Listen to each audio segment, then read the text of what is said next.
is a serious condition that can leave you feeling drained, depleted, and uninspired to go about your day-to-day life.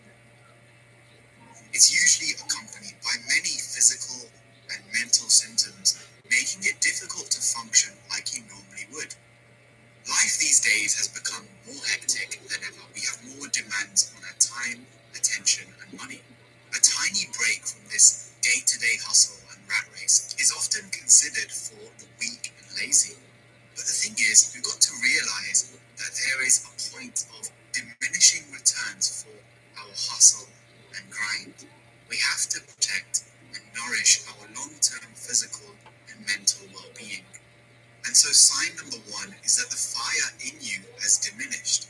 Remember the things that you used to take a deep interest in and used to execute them, and they would take you to cloud nine. You'd feel so motivated and focused. But do you now seem more uninterested and unable to do them like you normally would? And that, my friends, is the first clear sign that you might be experiencing burnout. And it's that you have a diminished feeling of drive and motivation for things that you're normally very motivated and passionate to do. The things that you were happy spending hours and hours doing, you're just no longer interested in. They no longer seem appealing to you. What is going on, you might be asking yourself? A simple solution to this is to simplify. Ask yourself, what is the best way for me to rejuvenate my energy right now? Is it as simple as needing a good night's sleep and catching up on some lost hours? Or is it something much deeper? Is there a longer period of rest and relaxation that I'm craving? What is it that would be most beneficial? And sometimes the best way to speed up is to slow down, press pause, and rebalance. So if you notice that fire in you has diminished, that's the first sign that you may be experiencing burnout. If you feel like the fire within you has died down, don't worry. There are solutions to make sure you can get back on track. Talking to a trusted professional, whether this be your family's doctor or your school counselor, they can help provide you tips and tricks to make sure you deal with your stress in a healthy and safe way. If you feel better about talking to someone anonymously or online, there are ways to do it, whether it be a hotline like NAMI, an app like BetterHelp. There are plenty of ways to get in contact with someone and work through your stress. By providing affordable and accessible healthcare for all, we can help make sure that more people can cope in a healthy way. Sign number two is rumination and not being able to move on. And that's the thought loop of thinking about something over and over and over and over. The fancy name for this is rumination or excessive worrying. Sometimes this is an underlying issue for burnout because your mind is in an anxious, motivated state. That is to say that you're super energetic and motivated, but not in the usual way you would, not in a sustainable or healthy way. In fact, your energy levels are excessive and in total overdrive, all driven from this place of apathy or anxiety rather than groundedness. For example, maybe you've got an assignment or project at work to take care of, and it's a high-pressure environment made worse by a lack of support from family, friends, colleagues, all around in all areas of your life. And as a result, you're constantly unable to let go of mistakes you might have made. You're thinking about them over and over again, or you're thinking about things you need to get done. And it's all affecting you in a negative way. And so you're not able to move on. You're ruminating on these things over and over and over. A third clear sign is a general feeling of having low physical energy and basically feeling tired all the time, despite maybe even being active. Maybe you're still exercising and doing your regular activities for health and fitness, but you're not getting the same level of energy from these things as you usually would. You still feel chronically fatigued and tired despite doing those things. You might even find that you're procrastinating on activities more than you normally would, and it's just taking longer and longer. Maybe at this point in the video, you're actually wondering, what is the difference between stress and burnout then? Because they're not the same, but sometimes we think they are the same. Stress is basically about things being too much. There are too many demands, too many pressures placed on you physically, mentally, emotionally.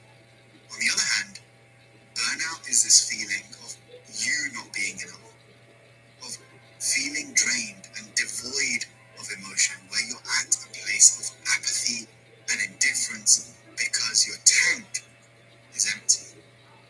Imagine stress is feeling like you're drowning in responsibilities, but you still feel that you can complete them and then you'll be okay. On the other hand, burnout is feeling dried up and that you have nothing left to give. It's important to note here as well that burnout isn't necessarily a medical diagnosis. Some think that other conditions, such as depression, are actually behind burnout. And researchers point out that individual factors like personality traits, family life, influence who experiences burnout in their lifetime. Number 4, irritability and a lack of patience. Naturally, if you're feeling empty and driven to burnout like I described in the previous sign, you may also be noticing a sudden change in your moods. And one of those is an increase in irritability. Things that wouldn't normally irk or annoy you do. And as a result, you're seeing your mood change quickly and easily at just the slightest reaction. Just the slightest trigger is enough to set off your internal or external feelings of annoyance and irritability. Now, if this is you, the first thing I want you to do is simply notice with a sense of curiosity. We're often tempted to ask ourselves, why? Why am I doing this? Why am I like this? Why won't this change? Why am I here? And this can be quite judgmental and even work to make you feel worse. So I want you to replace those questions asking why with the questions asking what. What's happening here? What do you feel happen in your body when that mood shift occurs? What is the cause? What could the cause be? What would you like to happen instead? And what could you do about it? These questions and changing the why to a what consistently will relieve the self-induced pressure that you may be feeling and also help you dilute the power of these supercharged, fluctuating emotions. In addition, breathing exercises like box breathing for even just 5 minutes a day are noticeably proven to help relieve the pressure and reground your energy. So if you're looking for something to help you in both the short and long term, that's definitely a good practice that I would recommend. Number 5 is a change in your sleeping habits. The thing about burnout is that its effect is long term. Apart from losing motivation and feeling this sense of disconnectedness more than you might normally see, you also see symptoms in your physical health. And the first and foremost is an irregular sleeping schedule, which can both be a cause and a symptom, acting in this vicious loop where a lack of sleep makes you feel more burnt out, and those poor bedtime habits lead to more irregularity with your sleep, in turn making you feel more and more burnout.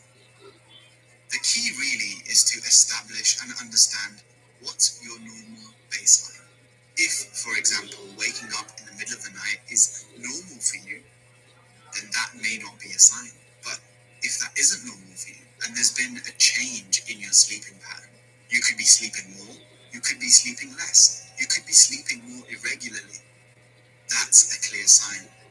Matthew says that if you're waking up in the middle of the night, for example, and it's taking you over 20 minutes to get back to sleep, and this is happening on a consistent basis, then that's a good signal that that's something you might want to look into. Sometimes the stress of piled up work, the wasted time, the feeling of paralysis can all take your sleep away at a time when you need it most. this sign, there's also other factors that you may not realize are caused by burnout. Things like loss of appetite, headaches, or nausea. And personally, I had a period, even just a few months ago, where I suffered from chronic headaches for days and days. And even though I went to see my doctor and got an MRI of my brain done, we still couldn't figure out the cause. It wasn't anything physiological or biological, and it all seemed normal. I was active, getting a good 8 hours of sleep a day, and looking after myself as I normally would. But in hindsight, what I noticed is that I was actually suffering from delayed onset burnout because of the busyness of the months before. Lots of big life projects and transitions had caught up with me until my body literally forced me to stop, slow down, and even come to a complete